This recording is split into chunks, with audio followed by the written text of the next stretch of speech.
제3장 동정녀 탄생 2. 동정녀 탄생에 대한 공격. 우리는 동정녀 탄생 교리의 중요한 부분에 대해서 계속 공부해 볼 것이다. 현대주의자들과 자유주의자들은 인간의 전적 타락 교리와 그리스도의 신성에 관한 교리, 그리고 성경의 영감설에 관한 교리를 공격하는 것과 마찬가지로 항상 동정녀 탄생의 교리를 공격해 왔다. 사실 자유주의자라는 말은 잘못 붙여진 명칭이다. 이는 자유주의자라는 단어는 관대한 사람을 지칭하기 때문이다. 성경에 대한 그의 입장이 관대한 사람은 자유주의자가 아니라 배교자인 것이다. 물론 자유주의자들은 예수 그리스도의 동정녀 탄생을 믿지 않는다. 그러나 그들은 그럼에도 불구하고 예수 그리스도의 교훈적인 가르침들은 믿는다고 한다. 이것은 위선이다. 물론 이러한 그들의 자세는 매우 어리석은 것이라고 할 수 있는데 그것은 그들이 한 인물을 놓고 그 사람이 선하며 인류의 위대한 선생이라고 믿는 동시에 거짓말쟁이라고 믿기 때문인 것이다. 한 사람에 대해서 그렇게 믿고 있는 것은 예수 그리스도의 동정녀 탄생이나 경건의 신비를 믿는 것보다 훨씬 더 큰 믿음을 필요로 한다. 만약 성경에서 말하는 것처럼 인간이 타락했다면 그는 그를 구원할 구주가 필요한 것이다. 그것은 만약 성경의 처음 3장, 창세기 1, 2, 3장이 옳다면 성경의 마지막 3장도 옳다는 말이다. 만약 하늘나라와 지옥이 없다면 아무도 구원받을 필요가 없을 것이다. 그리고 예수 그리스도께서 경고하신 지옥불도 사실이 아니라면 예수 그리스도께서 어떠한 말과 행동을 하셨건 간에 그는 거짓말쟁이인 것이다. 자유주의 목사들이 그들이 소위 지옥불과 심판에 관한 설교라고 부르는 것에 대해서 변함없는 비평을 가질 때 우리가 한 가지 간과해서는 안 될 것이 있다. 만약 지옥불을 부인한다면 그것은 예수 그리스도를 부인하는 것과 같으며 심판을 믿지 않는다면 그것은 예수 그리스도를 믿지 않는 것과 같다는 것이다. 지옥불이나 심판이라는 용어는 둘 다 예수 그리스도께서 즐겨 사용하시던 용어였기 때문이다. 마태복음 23장 14절에 따르면 예수 그리스도께서는 당시의 덕망 높은 종교 지도자들에게 다음과 같이 말씀하셨다. 그러므로 너희는 더 큰 심판을 받으리라. 마태복음 5장 22절의 산상설교에서도 그리스도께서는 지옥불에 관해서 말씀하셨다. 지옥불과 심판에 대해서 믿지 않는 사람은 예수 그리스도를 믿지 않는 것이다. 당신은 그리스도의 설교는 믿으면서 그리스도를 믿지 않을 수 없으며 그리스도는 믿으면서도 그리스도의 설교들을 믿지 않을 수는 없기 때문이다. 만약 당신이 그리스도의 설교를 믿지 않는다면 당신은 예수 그리스도를 믿지 않는 것이며 그분을 거짓말쟁이라고 하는 것이다. 예수 그리스도께서는 이 세상을 구원하실 수 있는 유일한 구주가 되신다. 왜냐하면 오직 예수 그리스도만이 한 손에는 하나님의 손을 그리고 다른 한 손에는 당신의 손을 잡음으로 당신과 하나님을 연결할 수 있기 때문이다. 석가모니의 손은 당신의 손처럼 죄인의 손이기 때문에 당신의 손을 잡을 수는 있을지 몰라도 하나님의 손은 잡을 수 없는 것이다. 석가모니는 죄악 중에 태어났고 죄악 중에 죽었을 뿐이다. 죄악과 허물로 죽은 채 지옥으로 간 것이다. 인간을 구원하는 데 있어서 모택동이나 노자가 할 수 있는 일이라고는 아무것도 없는 것이다. 이런 사람들은 한편에는 당신의 손을 잡을 수 있을지는 몰라도 거룩하신 하나님의 손을 잡기에는 그들에게 하늘이 너무 높은 것이다. 그 이유는 그들이 당신과 하나도 다를 바 없는 죄인들이기 때문이다. 구약 성경에 야곱이라는 사람이 나오는데 한 번은 그가 꿈을 꾸었다. 성경에 의하면 야곱은 꿈에서 한쪽 끝은 땅에 닿았고 다른 한쪽 끝은 하늘에 닿은 사다리를 보았다고 한다. 이 사다리는 예수 그리스도의 완벽한 모형인데 요한복음은 그것에 대해서 다음과 같이 말하고 있다. 너희가 이후로는 하늘이 열리고 하나님의 천사들이 인자 위에 오르내리는 것을 보리라. 요한복음 1장 51절. 창세기 28장을 읽은 사람이라면 야곱이 꿈을 꿀 때에 천사들이 사다리를 오르락 내리락 하는 것을 본 것을 알고 있을 것이다. 그 사다리가 바로 예수 그리스도의 완벽한 모형인 것이다. 사다리의 아랫부분은 땅에 있었고 윗부분은 하늘에 닿았다. 예수 그리스도께서는 동정녀 탄생을 통해서 인간의 몸으로 오심으로 한쪽 손에는 인간의 손을 잡고 다른 한쪽 손에는 전능하시며 영광 중에 계신 하나님 아버지의 손을 잡으신 것이다.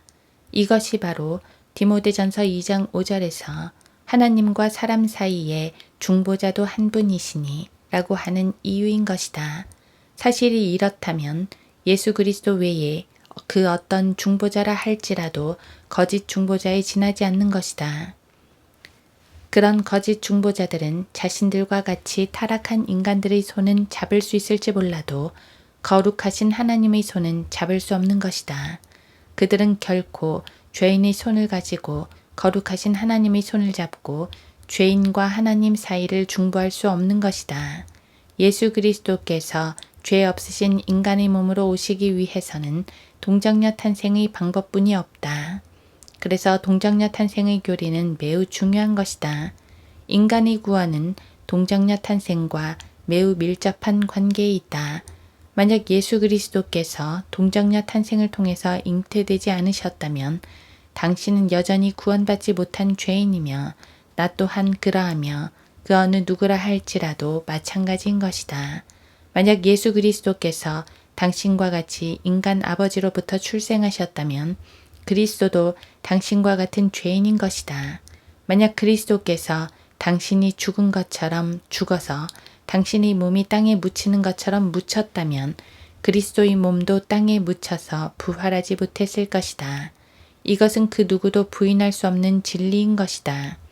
성경은 분명히 예수 그리스도의 동정녀 탄생을 가르치고 있다.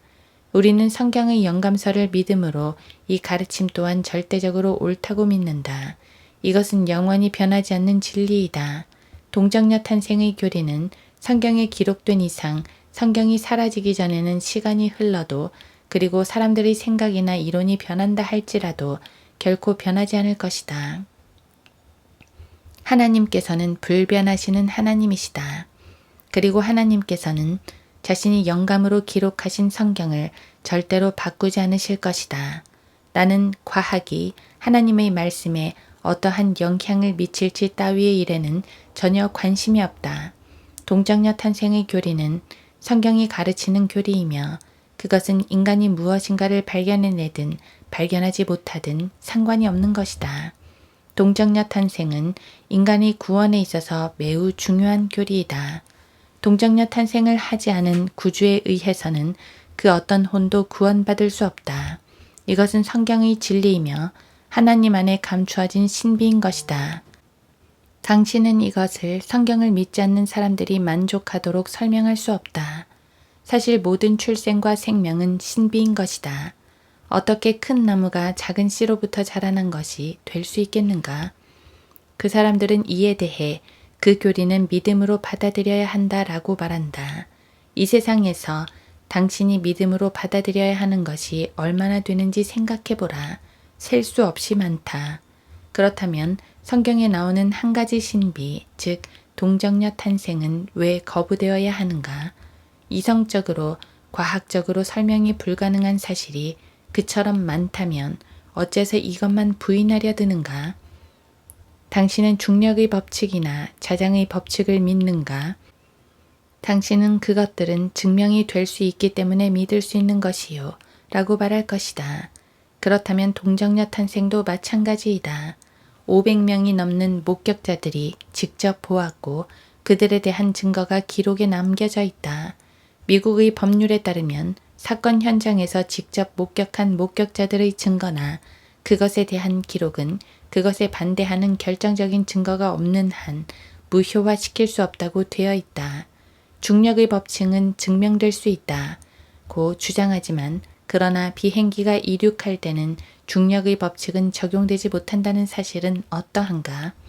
사람들은 과학의 법칙들이나 과학적 객관성 혹은 논리 실증주의 같은 경험론적 과학주의 같은 것들에 대해서는 이야기하기를 좋아한다.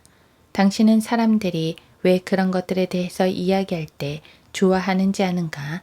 그것은 그런 것들이 자신들의 죄에 대해서는 이야기하지 않기 때문이다.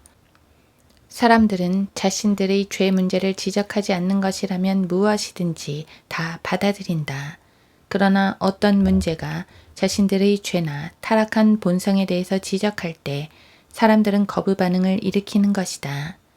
만약 당신이 예수 그리스도의 동정녀 탄생만이 말로 설명할 수 없는 신비라고 생각한다면 당신은 아직 공부를 많이 하지 않은 것이다. 미야석을 당신은 어떻게 설명할 수 있는가?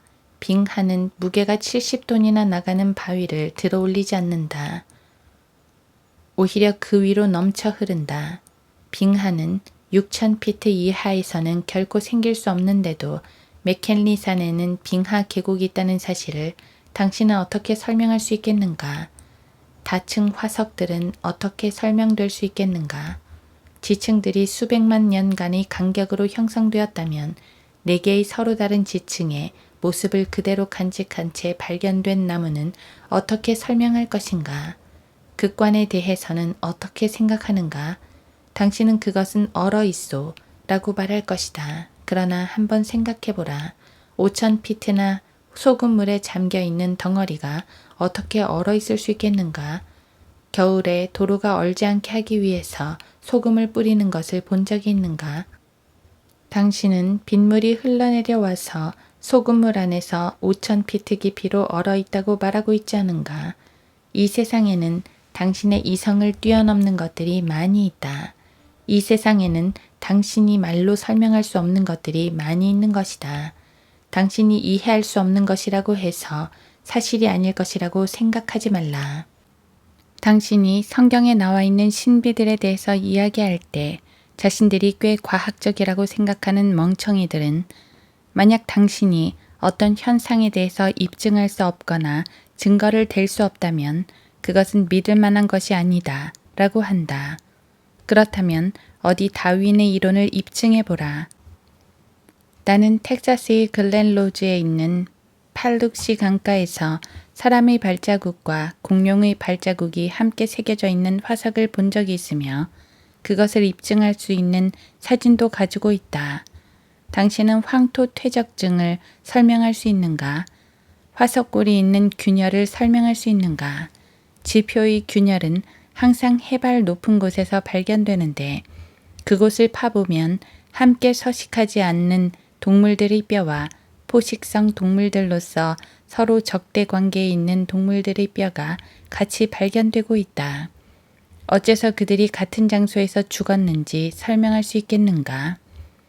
당신이 동정녀 탄생을 설명할 수 없다는 이유만으로 당신이 성경을 거부하는 것이 정당하다고 생각하지 말라. 동정녀 탄생은 무조건적인 진리인 것이다. 로마서 10장 9, 10절은 당신이 예수 그리스도를 주님으로 고백한다면 당신은 구원을 받을 것이라고 한다. 그러나 만약 예수 그리스도의 아버지가 인간이라면 그는 그 누구의 주님도 구주도 아닌 것이다.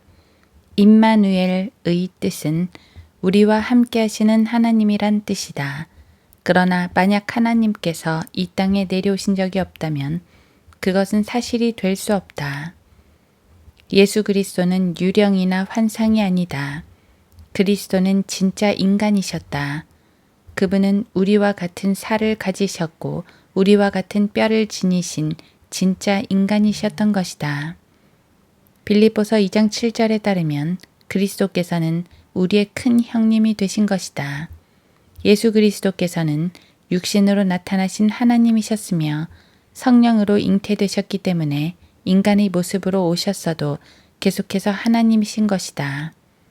예수 그리스도께서는 동정녀 탄생을 통해서 태어나셨기 때문에 죄가 없으신 것이다. 동정녀 탄생으로 인해서 그는 신학자들이 원죄라고 부르는 타락하고 죄악에 물들고 부패한 인간 본성을 물려받지 않으신 것이다. 물론 우리의 이런 성경적인 주장에는 많은 반대 이론들이 있다. 어떤 사람들은 하지만 당신의 주장은 겨우 성경의 몇몇 구절들에서만 발견되는 것이요 라고 한다. 성경의 진리는 한 구절이라도 명백하다. 물론 동정녀 탄생에 대해서 말하고 있는 성경 구절은 한 구절만이 아니라 이사야, 마태복음, 그리고 누가복음 세 군데에서 집중적으로 나타난다. 어떤 사람들은 예수 그리스도께서는 자신의 동정녀 탄생에 대해서는 직접 말씀하시지 않았다고 한다. 그러나 요한복음 6장 51절에서 예수님은 자신의 동정녀 탄생에 관해서 강력하게 말씀하고 계시다. 나는 하늘에서 내려온 살아있는 빵이니 누구든지 이 빵을 먹으면 영원히 살리라. 과학자들은 예수 그리스도의 동정녀 탄생이 생물학적으로 불가능하기 때문에 받아들이지 않는다고 한다. 그러나 하나님의 말씀에 따르면 예수 그리스도께서는 생물학적인 방법으로 이 땅에 오신 것이 아니라 기적적인 방법으로 이 땅에 오신 것이다. 그래서 성경은 디모데전서 6장 20절에서 거짓되이 일컬어지는 과학의 반론을 피하라고 경고하고 있다. 성경은 고린도전서 1장 25절에서 이는 하나님의 어리석음이 사람들보다 더 지혜롭고 라고 말한다. 그리고 성경은 이런 과학자들에 대해서 다음과 같이 분명하게 말하고 있는 것이다. 이는 이 세상 지혜가 하나님께는 어리석은 것이기 때문이라. 기록되기를 주께서는 현명한 자들을 자신들의 꾀에 빠지게 하신다 하였느니라. 고린도전서 3장 19절.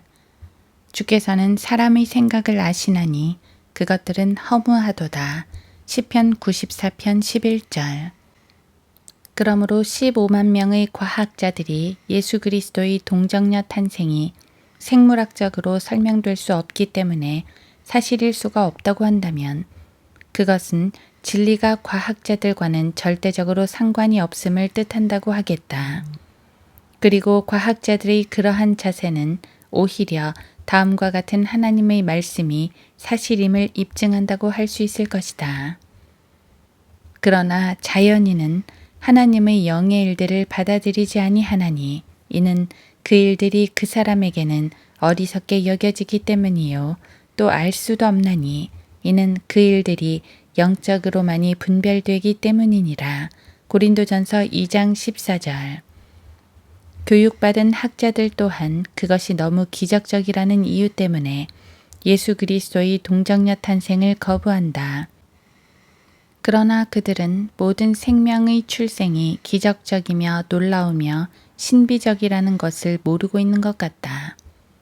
당신도 만약 예수 그리스도의 동정녀 탄생을 기적적이기 때문에 믿지 않는다면 당신의 출생에 관해서는 어떻게 설명할 셈인가? 당신은 그것은 생물학적으로 라고 말하려 할 것이다. 나는 지금 그걸 묻지 않았다. 당신이 기적을 믿지 않기 위해서는 물질의 영원성을 믿어야 한다. 만약 모든 것들이 다 설명이 가능하며 모든 것들을 다 이성적으로 이해할 수 있고 설명이 가능한 현상만이 사실이라고 할 때 당신은 물질의 영원성을 믿어야만 하는 것이다. 그리고 만약 물질이 영원하다면 성경에서 말하는 태초에 같은 태초는 태초부터 없었다는 말이 된다.